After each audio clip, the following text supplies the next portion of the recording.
Welcome to Our Morning Take, the podcast where our goal here is to describe for you the movie that is going on in our head when we read the Bible. Yeah, that's the normal podcast. We talk about movies in our head, but today we've got reality. It's like reality show TV. Today in the studio, this is March the 5th, by the way. It's a Tuesday morning. Happy Tuesday morning to everybody. Happy birthday, Robbie Williams. Happy birthday. And you know, there's a teacher at our school, Miss Jackie, is her birthday today, and she had surgery last week. And so she's missing for a couple weeks, and we just hope the surgery has gone well and that she'll be back soon. So happy birthday to everybody born on March the 5th. This must be a popular day. So today we have two new people in the studio. Today we have Kelly Lawrence back again today. And honestly, I didn't really feel like we need Abraham anymore. We just kind of kicked him out. And we have brought in the lovely Nakisha Wenzel, Pastor Wenzel. I loved your name. Do you mind telling the audience your full name? Sure. So my name is Nakisha Olivia May Sejour Augustine Wenzel. My goodness. When the cop pulls you over, he gets a mouthful, does he? Oh, yeah. When the cop pulls her over, he's just like, why were you going so fast? Have you ever been pulled over, by the way? I am going to plead the fifth. Pastor Nakisha is the pastor of King City Church in Kings Mountain, North Carolina, which is actually where Kelly goes to. And we kind of left off yesterday with that because we didn't even mention your church. And, of course, we want to. You're a youth leader there, Kelly? So I'm the next gen director for our church. So I do a little bit of youth. I do a lot of kids, you know, birth to graduation. We love them all. Yes, love them all. All right. Well, great. And, of course, you and your husband, Michael, Pastor Mike, are pastors there at King City. And he's a white guy. So if you are listening, if you are looking on, we are diverse, not only in the podcast, but in our churches and in our worship. And you've just been a special person for me to run into, Pastor Nakisha. It was a pleasure singing with you. You come out with hands and feet. And by the way, while we're on that subject, we are having our concert on March the 30th. It's going to be in the old Bessemer City Community Church. They're on Athenia Place, 616 Athenia Place at 5 o'clock on Saturday, March 30th. And I understand that you may... Are you committing? Can you go on the podcast right now and say, I'm going to be there and sing some? I cannot commit, but we can talk about it. Oh, my goodness. It sounds like salary negotiations right there. Yeah, see what you're going to give me this time. Right. Okay. Well, anyway, I know it is Easter weekend, and I know you guys are very busy, of course, with your own. Yes, it is Easter weekend. You didn't know that, Kelly? She knew. Once you said that, some things clicked together for me here. Yeah, exactly. It's going to be a busy weekend, but good stuff. Southside, here where we go at Southside, they're going to have a morning service Easter morning, 6:30, a sunrise service. Will it be outdoors? Abraham has committed to playing for that, just so you know. So 6 in the morning. Yep, he's going to come. in the morning. No, actually, we are going to do it inside. We had talked about it, but I don't know. Weather. I guess they just figured, let's just go ahead and plan it inside this time. Because Pastor Ross is new here. This is his first year here at Southside. And so they're going to just do that. But I've never been to an outdoor sunrise service. oh, they're phenomenal. They're beautiful. Yes. Mm-hmm. Yeah, it is really pretty Well, that cool. makes sense. We've had them at Dallas a lot Outdoor, yeah. It's beautiful. in the past.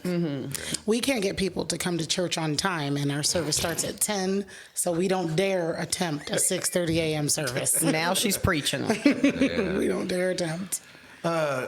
So, Pastor, what do you think is the biggest challenge that you've had? You've been at King City now, it's been, 2 years? It's been 4, so we moved in 2019. Has it been 4 years? Wow, man, time flies. Yes. Yeah, you know what? You're absolutely right. I should have really known that. So okay. you've been there since 2019. What do you think's been the biggest challenge that you've faced there?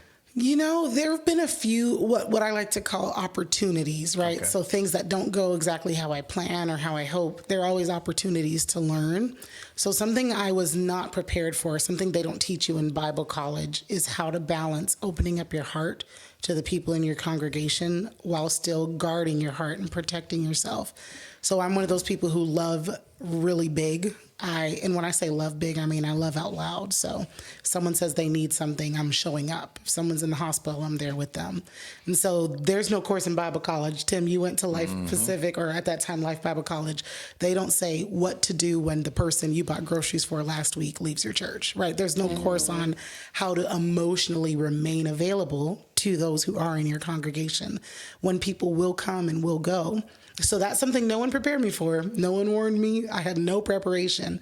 And so I call it an opportunity because it's a growth point for me. So how do I continue to love, continue to do what God's called me to do, which is serve with open arms, while also protecting my heart when things don't go the way I plan or expect or anticipate, you know? Yeah. That's good. I have a whole list of things that Bible college doesn't teach you how or prepare you for. Right. A long list. Yes. Yeah, you learn an awful lot on the job. Yes, absolutely.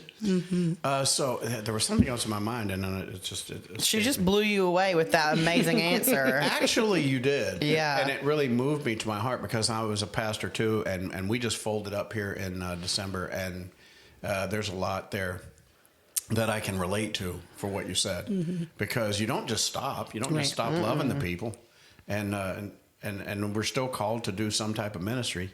So yeah, I can just imagine what that's like. You know, what's also hard is when you leave and you step down from the pastoral.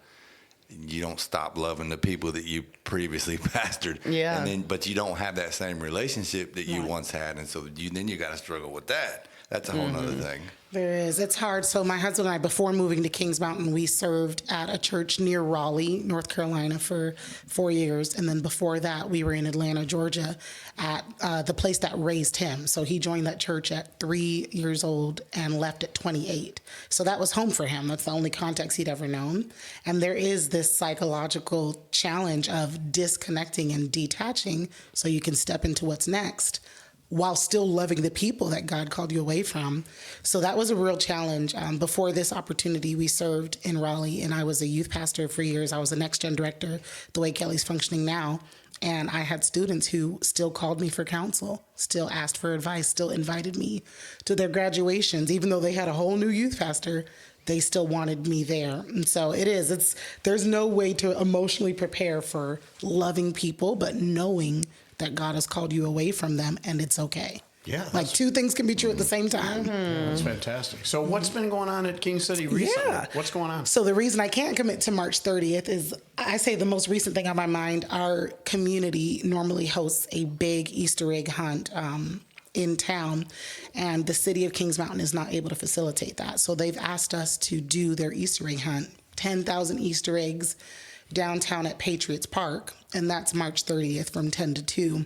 So I'm excited to partner with other churches. We're big on ecumenical ministry in Foursquare, so we're hosting it, but we've invited a Holiness Church, a Wesleyan Church, a Baptist Church, and what's the other one? What's Engage? Are they Wesleyan? Yeah, Wesleyan. Mm-hmm. So they're all coming together, and they're going to serve in different areas, and we're going to partner together to serve our city. So we're going to have music on the stage, and I've got food trucks confirmed, and today I got some businesses to confirm as sponsors.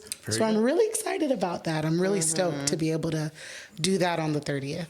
You know what's really cool about Wesleyan is it's named after the guy John Wesley, and he's probably most noted for taking the Armenians, which were these people that believed in no law and everything was free will, and then you took these Calvinists, which believe that everything is elect and total depravity, God's election, the whole thing. And John's like, the Bible is just the Bible, and we can marry these ideas together. And he was one that really tried his best to bring the whole Christian community together in what we could at least all agree on. And that is that Jesus Christ died, rose again, paid for our sin, and that there's no other name under heaven by which man can be saved but Jesus. And I really have so much respect for John Wesley. But I've never gone to a Wesleyan church. So you know what? I have. I went to a Wesleyan church when I was in high school for about probably 3 or 4 years. So how did it differ from like what you do at Foursquare? It's funny because I could tell you how it differs, but I think the reason it differed so much was because of the time. So at that church, there was no band. They played tracks, right? And so the pastor stood up there, Yeah, I've seen that before. And he kind of, led the song, and everybody stood up and sang too, but there was a guy in a sound booth that hit play. You know what I mean? And I do know what so you there mean. wasn't any band. There was no drums. Hands there and was Feet no, was a little bit like that. Yeah, we were during, when our old raggedy pastor left us and we we were going through our interim, we had to do the same thing for a little bit because we didn't have anybody, you know. But that's the main thing I remember from the Wesleyan Church. Yes, man, I tell you, our time flies by so fast. Thank you, Nakisha, for stopping in today, and you're welcome to come back anytime you want. Both of you ladies are. Thank you so much. Thanks for having us. Amen. Man. You like how I threw in our old raggedy pastor?